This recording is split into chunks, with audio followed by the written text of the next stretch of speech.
Kaliwat kanan naman ang mga planong inilalatag ng pamahalaan para mabawasan ang problema ng bansa sa trapiko.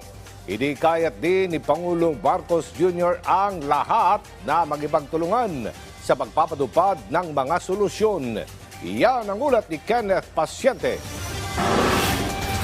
Sa pag-arangkada ng kauna-unahang traffic summit na pinangunahan mismo ni Pangulong Ferdinand R. Marcos Jr., inilatag ang mga hakbang ng pamahalaan para tugunan ang matagal ng problema sa trapiko sa Metro Manila maging sa ibang bahagi ng bansa. Ayon sa Pangulo, bagaman hindi matutuldukan sa kabuuan ang problema sa trapiko, puspusan naman anya ang pagtulak ng gobyerno para kahit paano'y mabawasan ito. Anya, tutok ang pamahalaan sa pagpapabuti ng mass transit system ng Pilipinas dahil mas malaki anya ang maitutulong ng mga tren, subway at iba pang railway transport para maibsan ang trapiko. Lahat ng klaseng tao doon sumasakay. Kahit yung mga mayayaman na may kaya, sumasakay sa tren. Dahil yun ang pinakamabilis mapuntahan. Kahit na yung malalaking syudad, New York, ganun, London, ganun. Kahit na sino, ang tren ang ginagamit. Kaya yan talaga ang tanging solusyon. Kaya yan ang aming pinupursige tungkol nga para mapalagyan natin, pagandahin natin, mapalawak natin, mapabilis natin ang mass transport system. Malipat ang pagbiyahe, ang mga commuter, imbis na sumakay ng bus, ng tricycle, ng jeepney, o yung sarili nilang sasakyan, ay sila'y sumakay na sa mass transit system. Kaya naman ipinagmalaki ng Pangulo na malaking porsyento na rin ng mga naturang proyekto ang natapos na. Kabilang na ang North-South Commuter Railway Project, Tutuban to Malolos Station na 61% nang tapos. LRT Line 1 Cavite Extension na nasa 80% na. Gayon din ang MRT Line 3 Rehabilitation na nasa 85%. Maging ang Metro Manila Subway Project na anyay nasa 41% na ang completion. Giit ng Pangulo, kailangan itong tutukan lalo't bilyong halaga ang nawawala sa ekonomiya ng bansa dahil sa trapiko. Kaya talagang ito'y minabadali natin dahil nababanggit nga na napakalaki ang sagabal sa progreso natin ang itong traffic. Hindi lamang sa oras na nasasayang, hindi lamang sa gasolina na sasasayang, na nakakaantay ng ora-orada sa daan, at yung gastos ng ating mga commuter. Binigyang diin din ng Pangulo na dapat ay magkaroon ng mga LGU ng iisang sistema pagdating sa traffic. Mula ngayon ay ang tingin natin sa traffic, ang systems, traffic systems, pati sa kalsada, pati sa mass transit, lahat yan, ay gagawin nating isang buong plano.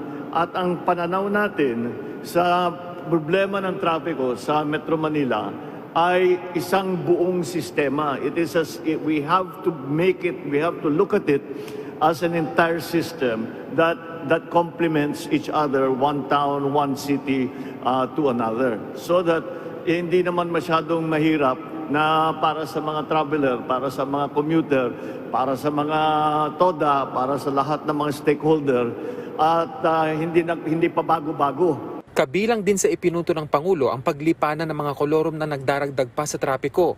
Kaya naman inatasan na niya ang DILG na tutukan ito. Tututukan din anya ng gobyerno ang pag-decongest sa Metro Manila sa pamamagitan ng pag-develop sa mga probinsya.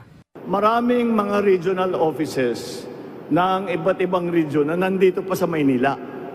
Lalo na mga Region 4, Region 4A, nandito pa sa Maynila. Dahil noon, talagang mas madaling pumuntang Maynila kaysa pumunta doon sa kanilang lugar dahil walang dadaanan. Kaya sinasabi natin, mag-isip-isip na tayo, ayusin natin para naman yung mga regional offices, halimbawa, ay mapunta nga sa regional center. Hindi na maiiwan dito sa Maynila. Gayunman, iginiit ng Pangulo na hindi kaya ng gobyerno lamang ang problema sa trapiko, kaya hinimok niya ang stakeholders at publiko na tumulong sa kanilang pamamaraan. And it is so multifaceted, it is so complicated, there are so many stakeholders. But nonetheless, it is a job that we have to do.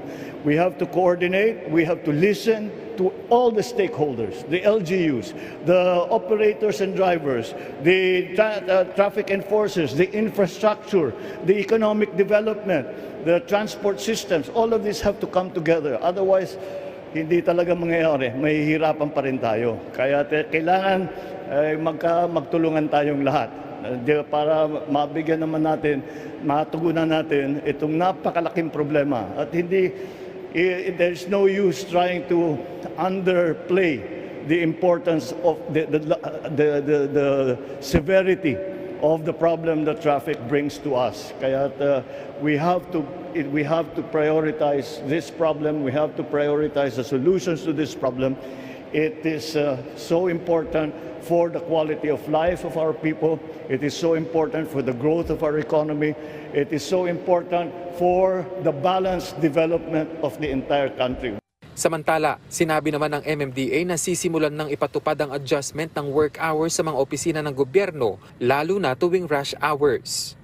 Ganon din po, yung halos 500,000 na nagko-commute na empleyado ng pamahalaan ay makakasakay sa pampublikong transportasyon at hindi na makakaagaw ng pribadong sektor.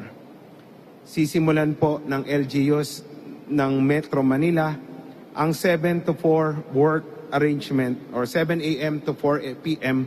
work arrangement dahil ito po ay naipasa na sa Metro Manila Council.